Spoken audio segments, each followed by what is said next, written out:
Talais Bernabel. De onde você está? Onde você está? Fale comigo, querido aluno. Eu vou só precisar de um minutinho para eu abrir aqui o nosso YouTube, porque eu estou perdido com o chat. Mas assim que eu estiver com o chat aberto, a gente pode dar continuidade à nossa amatíssima aula. Vamos lá. De onde você está? Onde você. Agora sim, estou com o chat aberto, né? Então, tudo vai dar certo. Tudo já deu certo. Vamos fazer a nossa aulinha aí. Então aí, galera, muito boa noite aí, senhor Otávio. Que bom ter a sua presença aqui conosco no dia de hoje. É muito bom vê-lo por aí. Então vamos lá. Vamos falar de atualidade um pouquinho. Hoje, no dia 13 de outubro de 2025, uma data histórica, né? Uma data da qual nós vamos ouvir falar, né, nos próximos concursos por muito tempo. Né? Data referente ao interesse que o governo norte-americano, juntamente com o governo do Estado de Israel, né, está construindo lá mais uma tentativa para a paz. Né? Eu acho muito difícil essa construção da paz, porque o que tem que ser paz para um tem que ser paz para todos, né? Nós vamos, na data de hoje, começar a nossa live falando dos acontecidos do mês de setembro de 2025. Né? Então, hoje, vamos dar uma olhadinha para a ocorrência das coisas do mês de setembro. Ah, antes disso, vamos dar uma verificada. O grande pensador Oleg Tatarov, né? Filósofo georgiano, brincadeira, né? Ele é um lutador de artes marciais que tem uma frase linda. Filmes péssimos, mas uma frase linda que acho que todos nós deveríamos carregar no nosso estudo. Eu acredito, eu luto até o fim. Não há como perder, não há como não vencer. Os filmes são péssimos, mas a frase é maravilhosa e a gente vai trazer então como nosso filósofo, né? Ruim de filme e bom de frase para os nossos estudos. Ah, dá uma olhada no nosso. O nosso concurso último, né? Com um edital publicado no Diário Oficial do Estado de São Paulo, número 174, de 3 de setembro de 2025, afirmava que na área de atualidades, as questões relacionadas a fatos políticos, econômicos e sociais e culturais, nacionais e internacionais, ocorridos a partir de 6 meses anteriores à publicação desse edital, divulgados na mídia local e ou nacional. E aqui nós vamos ter que parar um pouquinho para a gente começar a entender o que é que cai de fato no concurso que você vai prestar. Presta atenção no que eu vou dizer, que é muito sério, sobre a questão do, do edital. Vamos pensar assim, tá? Então nós temos um deadline, nós temos uma marca, né? Que é a marca de 3 de setembro. Um mês antes, 3 de agosto. Um mês antes, 3 de julho. Um mês antes, 3 de junho. Então, 4, né? Então, daqui. Um mês, 2 meses, 3 meses, 3 de maio, 3 de abril. Opa, ficou péssimo, né? Vou tentar escrever de novo, abril. E lele. Abril, beleza? Então, 1, 2, 3, 4, 5 e 3 de março. Então, professor, posso estudar tudo a partir de 3 de março, sem até o dia 3 de setembro, que não vai cair nada a partir dessa data? Segundo o que está dizendo o nosso edital, não. Você pode estudar. Só tem um detalhe. A nossa experiência aqui na InfoWay, olhando para os concursos, se tiver assuntos correlacionados a esses últimos 2 meses e que por algum motivo ele se estenda para um pouco além. Então vamos lá. É, vamos supor que tem alguns fatos que ocorram agora. Vamos pegar aqui o exemplo da guerra na Ucrânia e na Rússia. A guerra da Ucrânia e da Rússia. Ela existia em setembro? Sim. Ela se estendeu até outubro? Sim. Dia 3 de novembro. Ela se estendeu até aqui? Sim. Então, pode acontecer de no seu edital não, na sua prova, Lelê, na sua prova, ter questões fora da data limite, mas que tenham, por exemplo, que sejam consequências de algo anterior. Faz sentido para você? Então você vai ter uma questão de consequência, mas relacionado a um fato anterior. Então, o nosso olhar vai ficar em 3 de setembro. Mas se acontecer alguma coisa até dia 3 de outubro, que tenha alguma causa lá em setembro, a gente tem que estar atento. E esse é um olhar carinhoso que nós vamos ter para o seu concurso. Por quê? Porque já aconteceu dos alunos irem para a prova, querer anular uma questão, que estava utilizando uma informação muito próxima do candidato, muito próxima da prova, e só que aquilo era um fato consequência de uma de um outro fato causal anterior ao edital. É como se fosse essa guerra, por exemplo. A guerra da Ucrânia e da Rússia, ela já tem anos, né? A guerra palestina do Estado de Israel contra a Palestina, ela não é nova. Então, por exemplo, o que está acontecendo hoje na tentativa de costura de um cessar-fogo e de um plano de paz, ele estaria fora desse limite aqui. Só que essa guerra estava acontecendo antes? Sim. Então, essa fala, por exemplo, do presidente norte-americano sobre a tentativa de costurar uma questão de paz, ela já era anterior ao fato que aconteceu hoje. Porque isso já estava sendo dito e falado lá atrás. Tudo bem? Então, quando nós vamos olhar para o concurso, eu gostaria que vocês tivessem esse tipo de olhar. Porque está dizendo questões relacionadas a fatos políticos. Os fatos políticos têm as suas causas e suas consequências. Econômicos e sociais, culturais, nacionais e internacionais ocorridos a partir de 6 meses anteriores à publicação desse edital.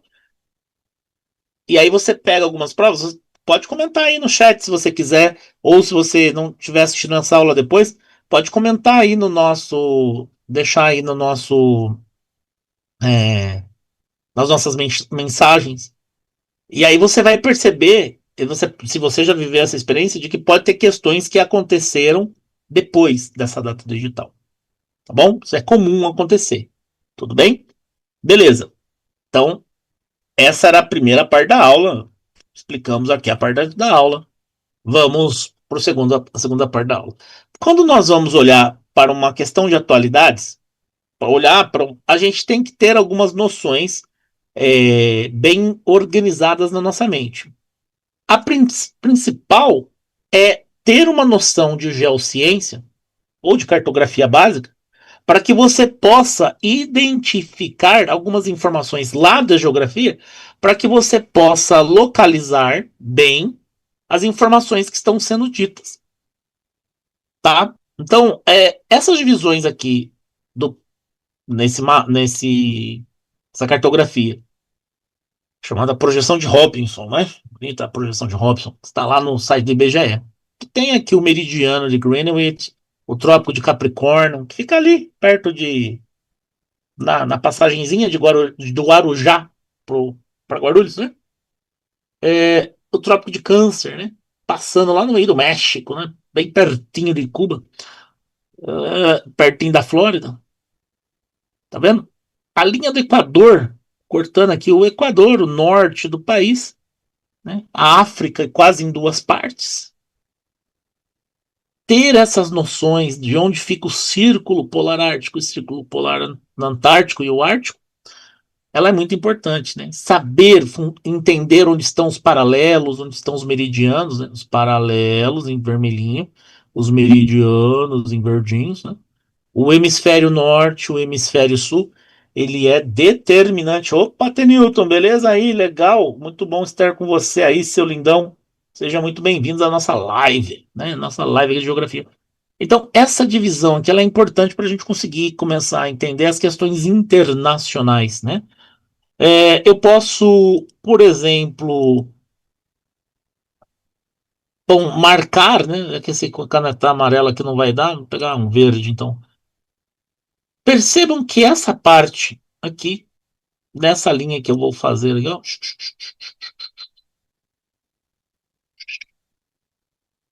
essa parte aqui que eu pintei, ó. Opa, pintei demais aqui, né? Foi muito para baixo. Essa parte que eu pintei aqui, né? Curiosamente, tem uma coisa.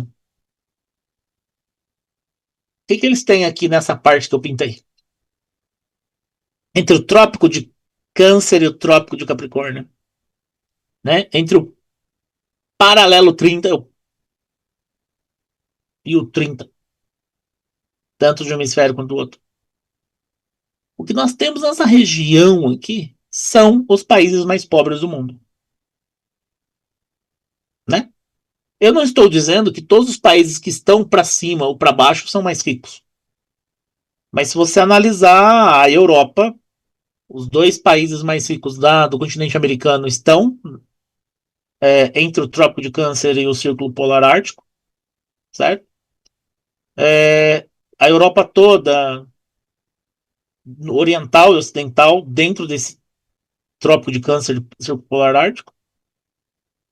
A metade da Austrália abaixo do Trópico de Capricórnio. E praticamente nesse intervalo que eu pintei de verde aí estão os países mais pobres, né? Tirando ali alguma exceção, né? Você consegue ver lá o Japão, a Rússia, né? Os países estão nessa linha. O que será que acontece para que nessa região haja a maior concentração de países pobres? Aqui a gente tem três considerações a fazer, que para os estudos de atualidades ele é muito importante. Primeira consideração, a geografia desses lugares, a questão climática desses lugares, não favoreceu a construção de uma cultura tanto de acúmulo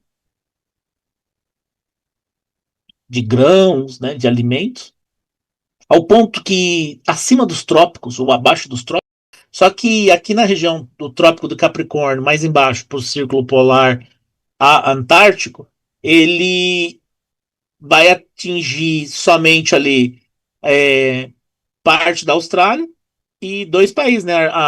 Dois não, três países aí. O Uruguai, a Argentina e o Chile. E na África, só a África do Sul. Curiosamente, a África do Sul, um país que vive de exploração mineral, né? Um dos países do continente africano mais rico que tem. Então, para você ver como estar nessa faixa aí, ela é problemática. Então, a geografia, né, a região de serra, de dificuldade de acesso do mar para uma região planalto, ela inviabilizou a construção de grandes estradas num primeiro momento, de transportes. Essa região, por ser uma região tropical, ela nunca houve carência de alimentação, porque como é uma região é, com, muito úmida, podemos assim dizer, os alimentos nesses lugares eram sazonais, mas constantes, né? Tinha todo ano. Agora, lá em cima, na região temperada, você tinha que ter o acúmulo de grãos. E essa negócio de plantio, de acúmulo, se passou, foi sendo passado ao longo das civilizações. Isso criou, né, então, essa necessidade expansionista e acumuladora.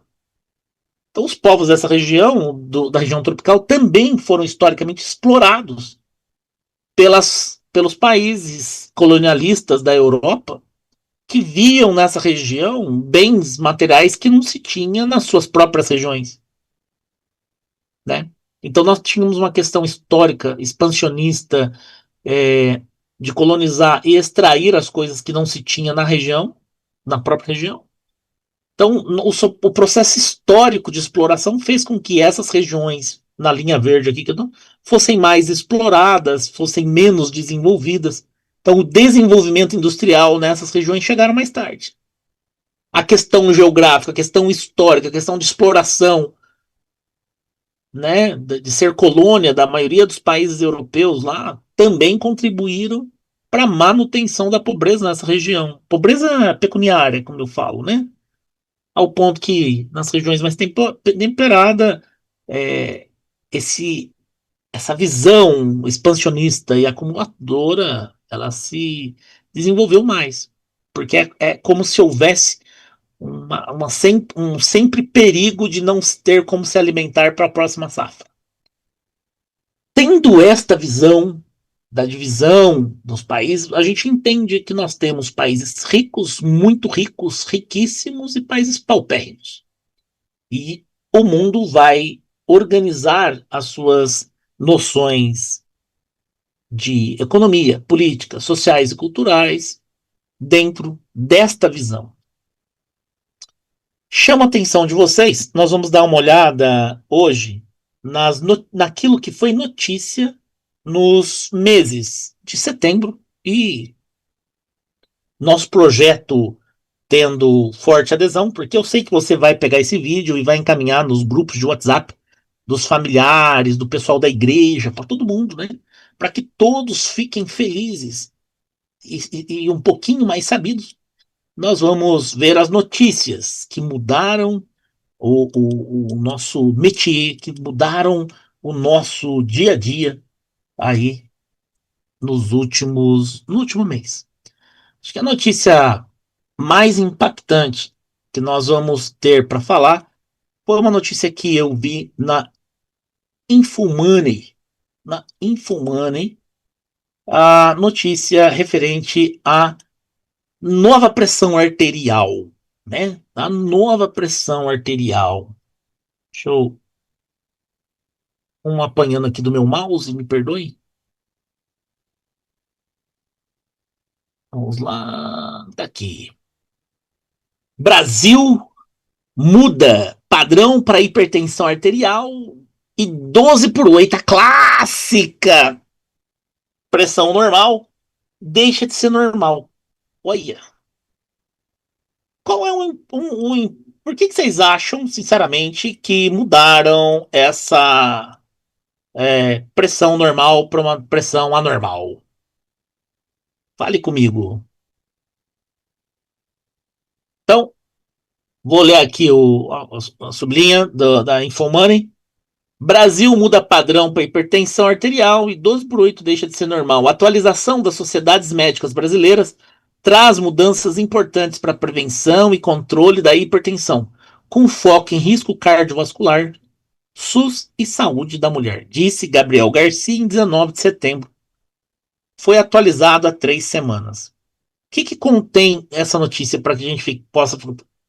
Houve uma nova diretriz no 80º Congresso Brasileiro de Cardiologia. Então, os cardiologistas se reuniram no Congresso Brasileiro e redefiniram o parâmetro da pressão arterial no Brasil, classificando como pré-hipertensão os valores entre 12 por 8 e 13,9 por 8,9. Certo? Que é aquela medida sistólica e diastólica, né? 120 a 139 milímetros, né, eu acho, sistólica para 80 e 89 diastólica. E essas informações foram retiradas do site do G1. Antes, elas eram consideradas normais limítrofes. Esses números agora demandam atenção médica, com recomendação para um estilo de vida, uma mudança de estilo de vida, em alguns casos, o uso de medicamentos. A pessoa que tem hipertensão, ela pode inclusive ter um piriquipaque, né, com 12 por 8. A pressão precisa subir muito. Porque como ela estava no limite, entendo eu, que as últimas análises que os cardiologistas estavam percebendo eram que pessoas com pressões, né, arteriais nesse limite de 12/8 estavam tendo chabu, estava dando ziriquidum, estava dando algum problema lá.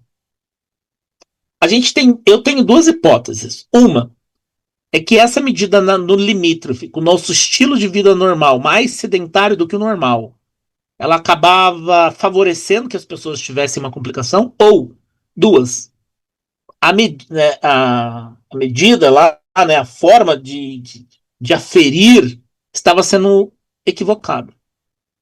Ou porque os aparelhos estavam mal configurados, ou porque a pessoa que estava lá aferindo não estava amplamente preparada para. Então, acredito, né, que esse documento que foi elaborado em conjunto com a Sociedade Brasileira de Cardiologia, a SBC, a Sociedade Brasileira de Nefrologia, a Sociedade Brasileira da Hipertensão, eu não sabia que nós tínhamos tantas sociedades, né?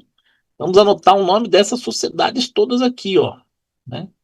Eu conhecia somente a Sociedade Incos, né, lá em Campo Jordão, que tocava um sininho de manhã. Então, vamos lá. Opa! Sociedade Brasileira de Cardiologia, faz um coração aí, né? A Sociedade Brasileira de Nefrologia e a Sociedade Brasileira da Hipertensão.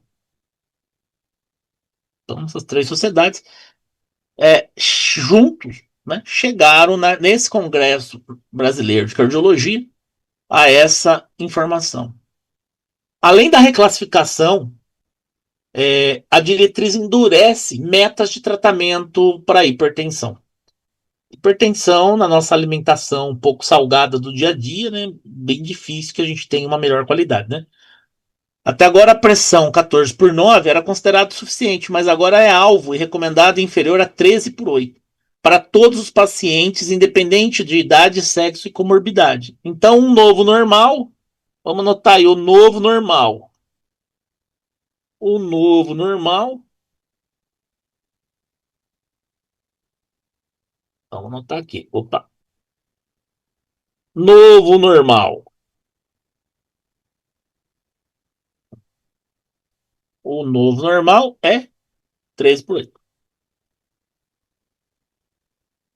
13/8. Beleza? Para todos os pacientes. Essa mudança visa reduzir complicações como infarto. Então, esse novo é para evitar o infarto,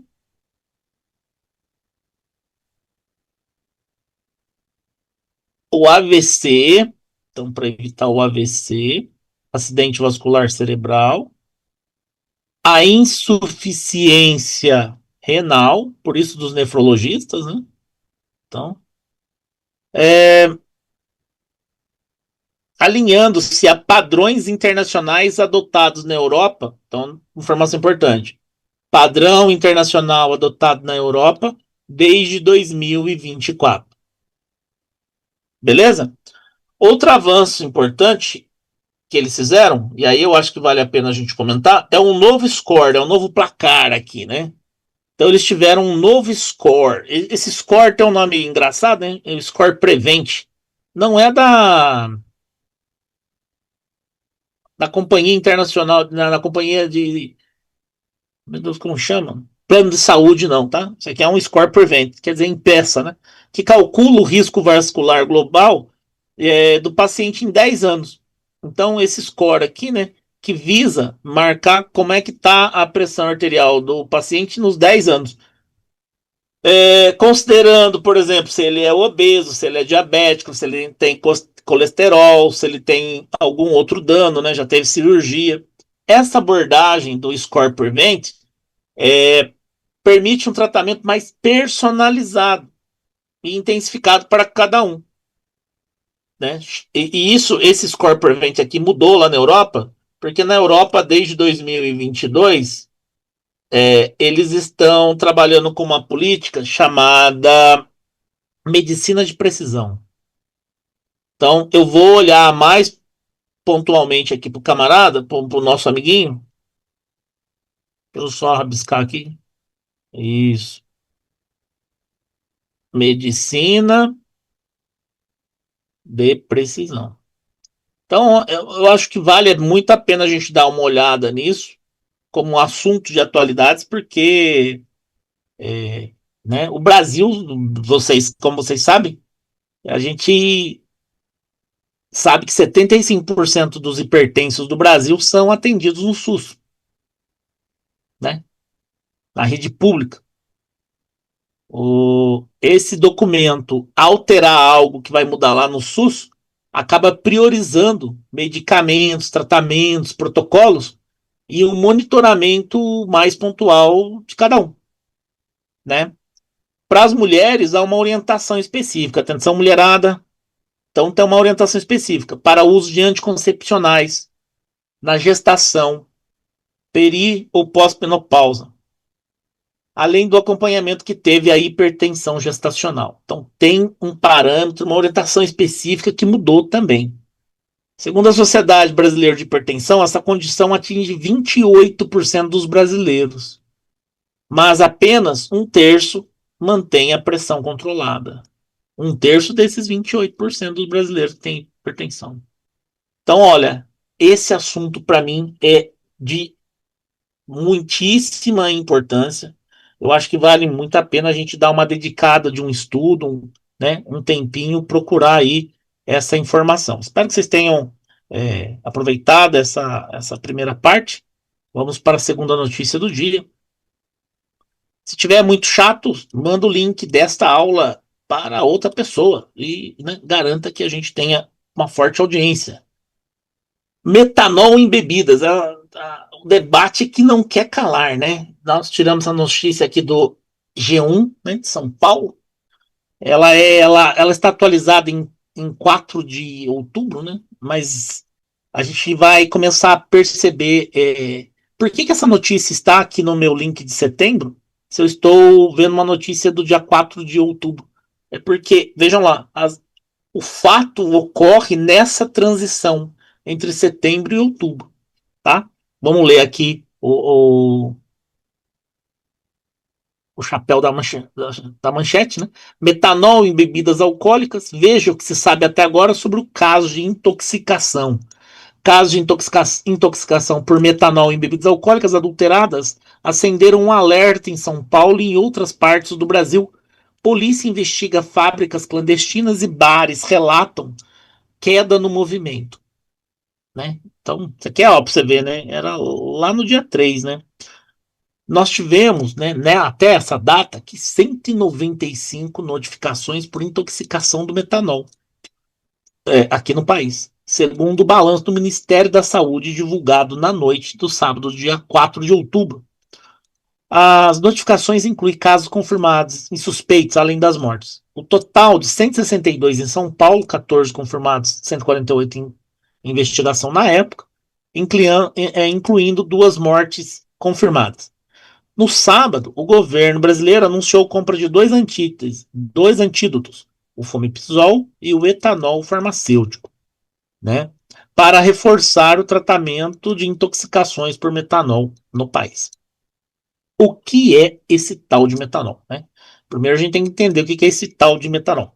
Então, o metanol é um álcool usado industrialmente em solventes e em produtos químicos. Também ele é um álcool mais grosseiro quando as pessoas vão fazer cachaças, tipo moonshine, né, que são aquelas bebidas caseiras, né, artesanais, aquele álcool mais grosseiro também contém metanol. Então, ele tem que ser muitas vezes jogado fora, né? Então, as boas empresas que vão trabalhar com esse negócio artesanal jogam fora, né? Quer dizer, se jogam fora, não, descartam, né? Não vão pôr para o consumo. Ele é altamente perigoso quando ingerido. Inicialmente, ele ataca o fígado, que transforma substâncias tóxicas e comprometem a medula óssea, o cérebro e o nervo óptico. A medula, o cérebro e o nervo óptico, uma vez comprometido, raramente tem volta, viu, gente? Pode causar cegueira, coma e morte. Também pode provocar insuficiência pulmonar, dificuldade de respiração e renal. Então, não se brinca com metanol, né? Como é que começou essa crise, né? Essa crise, como eu disse para vocês, ela começou a dar ar da graça. Ó, veja só aquilo que eu tinha falado, né? Em notícias anteriores, né? lá em 22 de setembro, né? Lá em 22 de setembro teve uma reportagem na TV Globo, é, falando que os primeiros casos tinham ocorrido lá em agosto. Olha pra você ver que maluco, né? A notícia começa lá em agosto e aí a gente está lendo um apanhado de informações em outubro, né? É, então, os primeiros, segundo o Ministério da Saúde, os primeiros casos aconteceram lá em agosto, né? Em 22 de setembro, então, teve uma reportagem na Globo que recebeu os relatórios de casos de pacientes com sintomas típicos de intoxicação por metanol. Vários médicos, então, começaram a trocar informações e revelou que não se tratava de um episódio isolado, porque vários hospitais, em vários lugares diferentes, começavam a receber casos semelhantes. Diferente das intoxicações comuns, tipo aquela do camarão, né, geralmente associada a uma pessoa, uma situação de vulnerabilidade que ingere combustível, desta vez as vítimas haviam consumido bebidas alcoólicas em bares, festas, encontros, ou seja, era a alta burguesia da cidade, né? A gente estava vendo ali pessoas que não estavam bebendo qualquer coisa, nenhuma bebida sinistra, alguma coisa, né, difícil de identificar.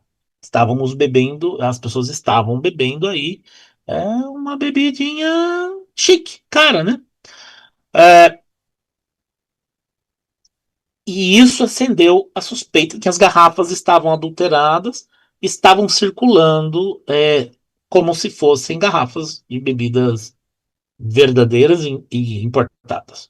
Então a reportagem foi buscar mais informações lá nos órgãos de saúde de São Paulo, o Ciatox, a Anvisa, e no dia 22 de setembro, Ciatox informou que analisava casos suspeitos após serem procurados por hospitais. Então os hospitais deram um alerta, né? Principalmente na capital paulista. Então a reportagem lá do G1 vai procurar o Ministério da Saúde dia 25 de setembro. No dia 26, o Ciatox informa oficialmente o Ministério da Justiça que emite um alerta à população. E aí começou-se a ter linhas de investigação, o que gerou um problema muito sério aqui em São Paulo.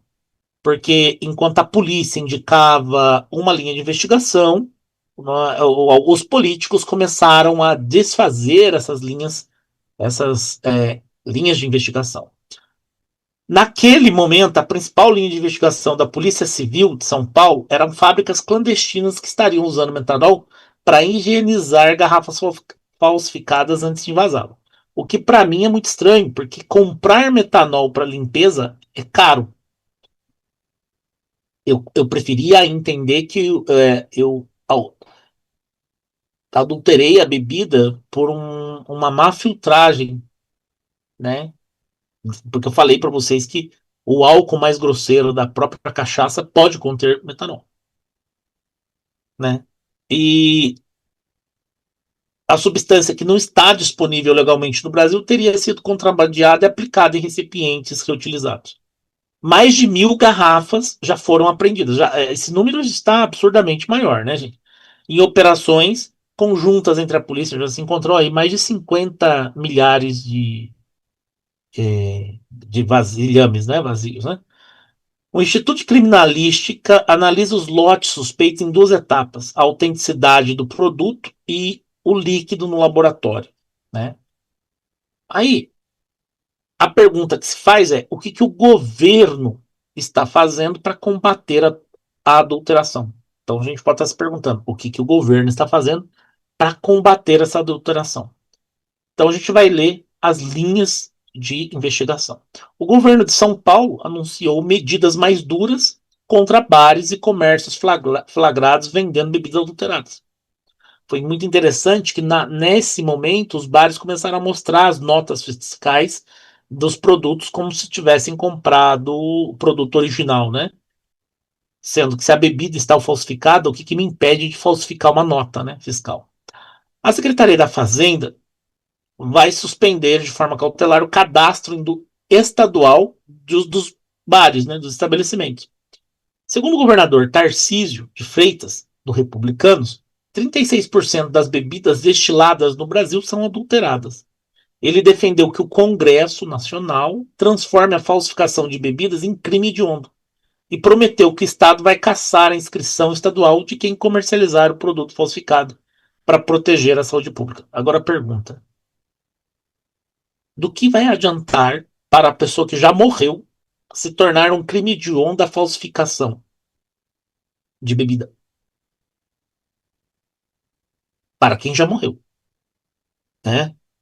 É, a gente precisa combater, sim, e combater seriamente a adulteração dos produtos, porque isso é um alimento, né? Isso tá não é que está no alimento, está naquilo que a gente ingere.